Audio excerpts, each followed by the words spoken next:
Hi, I'm Daniel Chan from UNSW Sydney. Welcome to another adventure in pure mathematics. In this video, I want to talk about graded objects, which is a way to encode in a discrete way torus symmetry. Okay, so let's start with the most basic setting for graded objects, and that's graded vector spaces. So we'll work over K, which will be some algebraically closed field here so that we can talk about tori. The torus that we'll look at here will be K cross to the n-dimensional algebraic torus. So what's the link with something discrete? So if you remember, you can look at its character group, the group of algebraic homomorphisms, group homomorphism T into the group K cross. And this happens to be naturally isomorphic to Z to the n. So there's your discrete object there. Okay, so this is a group, so you can do pointwise multiplication of functions here. Okay, and it's actually an abelian group, as you can see here. So unfortunately here, the natural sort of notation to use is multiplicative notation, and here it's additive. We'll use the additive in both cases, even though perhaps it is not so natural here. Okay, but for this video, that's the convention that we'll use. Okay, so let's come to our definition for what is a graded object, okay, a graded vector space. So here you need to grade over something, and we're going to grade over the Z to the n. So what's a Zn graded vector space? So firstly, it is a type of vector space, but it also comes with a vector space decomposition. So it's a vector space V, and it comes with this decomposition of into a direct sum of vector spaces, direct sum of V chi. And the indexing here, okay, or the degree here is chi ranges over this Z to the n. And that's why it's called Z to the n graded, to match up with this index set here. Okay, so this is part of the data. If you keep the same V, but you pick a different collection of subspaces such that the direct sum will be all of V, that will give you a different graded vector space. Okay, so it's a vector space with this given choice of subspaces such that those subspaces are all linearly independent and they sum to V. Okay, so let's connect this now with torus symmetry. Okay, suppose V is a locally finite representation of this torus T. Okay, so what's locally finite mean? Okay, so basically it just means that it's a union of finite dimensional representations of T. Okay. So in that case, well, if you have a finite dimensional representation of this V, it's easy to see, or you can look at my video on representations of tori, that V will be a direct sum of T eigenspaces. Okay, and those eigenspaces are indexed by the characters of T. Okay, so essentially Z to the n. So chi's ranges over T check like that. So you have this direct sum decomposition. And of course, if you have a union of finite dimensional things, even if at the end of the day you get something infinite dimensional, you still have such a direct sum decomposition, because you can just basically this V chi will be the set of all chi eigenvectors union with the zero. Okay, so that's rather nice, is that if you have a locally finite representation of T on some vector space V, then you will get this Zn graded vector space. But the good thing about this is that actually this notion of a Zn graded vector space is essentially the same as this notion of a locally finite representation. So conversely, if you're given such a direct sum decomposition, I can create a T action which basically reverses this process. Okay, so to give the T action, I guess I just need to give you the T action on each of these V chi's. Okay, and then take the direct sum of those representations of T, the direct sum of those T modules. Okay, and how do I do that? Well, basically, I want the non-zero vectors in V chi to be eigenvectors with eigenvalues given by the character chi. So that means if I pick a little V chi inside this graded component, we call these subspaces the graded components, this graded component big V chi, okay, and we let T act on it, I'm going to define this to be just a scalar multiple of that V chi. It's going to be multiplied by chi of T. Okay, so chi here is that character. okay, which corresponds or if you think of it as an element of Zn, it's the corresponding character over here, okay? And it's quite easy to check that this is an action. And basically, these are inverse procedures. So actually, if you want to think in terms of Zn graded vector spaces or in terms of locally finite representations of T, they amount to the same thing. Okay, so that's rather nice. A lot of people will find that this is a much easier object to work with, these graded vector spaces, because really it's just linear algebra. Okay, it's completely linear algebra. Okay, so if that's the only thing that we were dealing with, okay, there wouldn't be that much interest in graded objects. But the key thing is that you can put an extra structure. Suppose instead of just having a vector space and the torus acting on that, you have more. You have not just a vector space, but an algebra. So here's my question, which is going to give us the notion of graded algebras. Suppose now that this torus T acts on a K-algebra A. The action will be locally finite, so that we'll have this graded vector space, but it acts by algebra automorphisms. Okay, so that's what we're going to assume. Okay, it acts on the algebra, so in other words, by algebra automorphisms. If you don't know precisely what this means, I'll show you hopefully the key thing when I go through the answer to this question. And the question is, how is this extra condition here, acting by algebra automorphisms, encoded in the grading? So that's the question. Okay, and it's a rather nice answer here too. Okay, so let's suppose now we pick an eigenvector, little v chi inside big V chi, and eigenvector v lambda in big V lambda, and we pick a torus element. Okay, so what does it mean to act by algebra automorphisms? So that means that if you let T act, normally when you let T act on a vector space, basically T induces a linear endomorphism of V. But now what you want is that you want it to give you an algebra automorphism, so it also preserves the multiplication. In other words, T dot of this product V chi times V lambda is the same as if you multiply T dot V chi times T dot V lambda. Okay, so that's the extra condition. Okay, if you have a graded vector space and T acts on it, so we've recorded the fact that it preserves the linearity, it should also preserve the multiplication. Okay, so so how does that work? Okay, so T dot V chi, remember V chi is an eigenvector and the corresponding eigenvalue is given by the character chi. So this V chi gets multiplied by chi of T, that's scalar.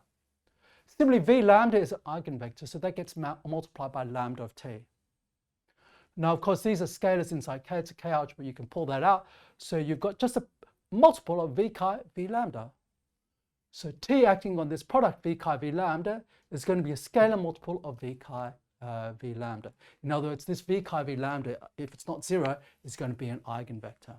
And what's the corresponding eigenvalue? It's the product of chi of T times lambda of T. So this is a product inside here. Okay, so it's basically the group operation, but of course I said that I'm going to use the additive notation. So this is chi plus lambda of T. Okay, so what that means is that not only is the product of these two eigenvectors, or if there's 0, of course the product is 0, the product of two eigenvectors is still an eigenvector, or 0. Okay, and you can say what the eigenvalue will be. Okay, so the eigenvalue will be, if the corresponding eigenvalues were given by chi of T and lambda T, then now it's chi plus lambda of T. So in other words, this here, since this holds for all T, the fact that this holds for all T is equivalent to the fact that V chi times V lambda is inside this graded component corresponding to the degree chi plus lambda. Okay, so this is the key point, okay, is that now we've converted this idea that T preserves a multiplication to a condition that involves the multiplication here, right, but written in terms of not how the torus acts, but in terms of the grading. And that sort of gives us this definition, which is a complete answer to this question, okay?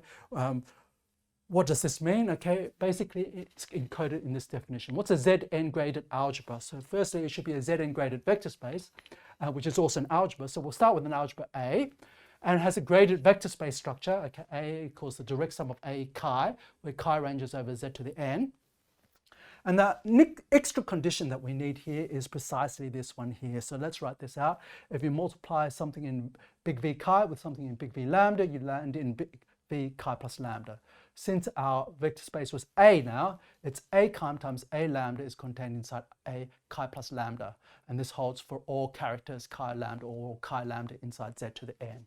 Okay, so this is how we encode in a sort of discrete way how T acts on the K algebra. Okay, so here now the torus has completely disappeared. It's kind of all given by this discrete data. So A to be a Zn graded algebra, which is the same as a torus acting on a K algebra, you have this graded vector space decomposition. A is a direct sum of A chi, and the extra condition to capture the fact that the torus acts by algebra automorphisms is the chi graded component times the lambda graded component is contained inside the chi plus lambda graded component, and that holds for all chi and lambda.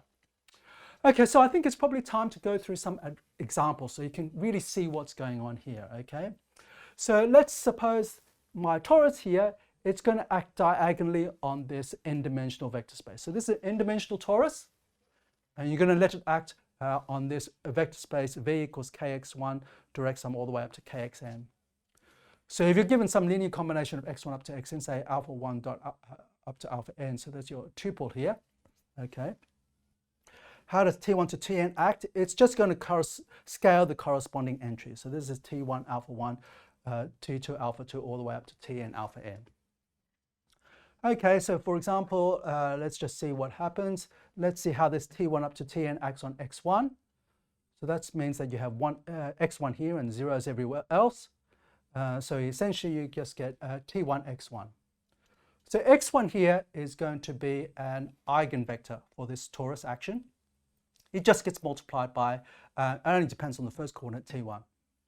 Xn, if you put xn, that's going to be 0 all the way down to this penultimate coordinate, and you have an xn here. You'll get zeros here, and you get Tn xn. So that means that xn is also an eigenvector, and the eigen value is given by Tn. So it will of course depend on the torus element. Now, since the torus acts on this V, it also acts on the symmetric algebra, which is basically the polynomial ring in x1 up to xn, and I'll call that A. So let's just see, make sure we know how that works. So for example, how does it work on a product of two elements? Okay, so how does this action work on, for example, x1 times xn? Well, x1 gets sent to T1 x1, and xn gets sent to Tn xn. So x1 xn gets sent to T1 Tn times x1 xn. So x1 times xn is also an eigenvector for this T action, and the eigenvalue is given by, well, if you let this element act, you take the first coordinate and the last coordinate, T1 and Tn, and you multiply them together. That's the eigenvalue, okay? And more generally, if you see what happens, of course, you get some z to the n graded algebra, okay, because you have a torus action, and it's not difficult to see that this is locally finite. And what is that graded algebra decomposition? Well, one of the things that, of course, you can do is you can write any polynomial uniquely as a linear combination of monomials with the leading coefficient 1. So in other words, A is a direct sum of k times x1 to the m1, x2 to the m2, all the way down to xn to the mn. Okay? And this m1 up to mn, they're going to be essentially non-negative integers. Okay, so it's an n-tuple inside the natural numbers, and that's a subset of z to the n. So you can make extend this to a direct sum over z to the n by putting lots of zeros whenever you're in z to the n, but you're not in n to the n. Okay, so you have this direct sum decomposition. And it's actually the corresponding vector space decomposition as you defined in this example. Because you can check, of course, if you let T1 up to Tn act on this, okay, is this an eigenvector? Yes, it is. So what does it do? Well, basically, if you let this element T1 to Tn act on this, it will get scaled by T1 to the m1, because x1 goes to T1 times x1. So when you multiply, take that to the power of m1, you get T1 to the m1 times T2 to the m2, all the way down to Tn to the mn. Okay, And that really is the character corresponding to the n tuple m1 up to mn. Okay, so there's your direct sum decomposition, and this is equivalent to giving you the data of this t acting on this algebra. Okay, so it's a really nice way of writing things, and it also tells you one of the reasons why. It gives you a new viewpoint on why looking at monomials is an interesting to do. Okay, it corresponds to the fact that you're using Torus symmetry. Okay, so whether you like to just view things algebraically or not, that's sort of what's going on under the hood. Okay, so let's do something a little bit more interesting, okay, because we can actually not only just look at one torus, we can look at more than one torus, okay? So firstly, before I get onto that bit, note that what is the grading? So it's by this n tuple, m1 up to mn, and the m1 up to mn, one way to interpret them is they're just the degrees in x1 up to xn. So now what we're going to do is we look inside the torus, and I'm going to look at the diagonal subalgebra. What's the diagonal subalgebra given by delta? It's the subalgebra where all the coordinates inside this torus are the same. So t, all the way down to t. So basically it's a copy of k cross. For every element t inside k cross, you're going to just put t's all the way down here. Okay? So since big T acts, you can restrict the action to this delta. Okay? So now you'll have a different action on this vector space A. And it will be a graded object, and it'll be graded by the character group of delta. So this is now just k cross. It's a one-dimensional, so it's graded by z to the 1, the z-graded object. And you can ask yourself, so what is it in this case? So basically what you do is you let this element act on here, and since you just let all these t1 up to tn just equal t, okay, so what happens is that when you let that act, so remember it scales each of these alpha 1 up to alpha n basically by, since these are all given by t, just scales them all by t. So in particular, each of these elements here gets scaled by t to the m1, t to the m2 times all the way down t to the mn. Okay, so it gets scaled by t to the total degree of these, so the sum of these degrees here. So what you get is basically now you're breaking up this algebra into direct sum, but the components are by total degree in x1 up to xn. So if you're not clear about what that means, hopefully this will tell you. So basically in degree 0, okay, you can only get constants, that's k. In degree 1, you get the homogeneous linear form, so basically anything inside V, okay, any linear combination of x1 up to xn. In total degree 2, you'll get all the quadratic terms like x1 squared, x1, x2, x1, x3, all the way down to xn squared, okay, and so forth. So this is a very, very natural sort of grading that you often see when you study the polynomial ring, okay? And it comes from letting this subgroup of the torus here, okay, so this one-dimensional torus act on the polynomial ring.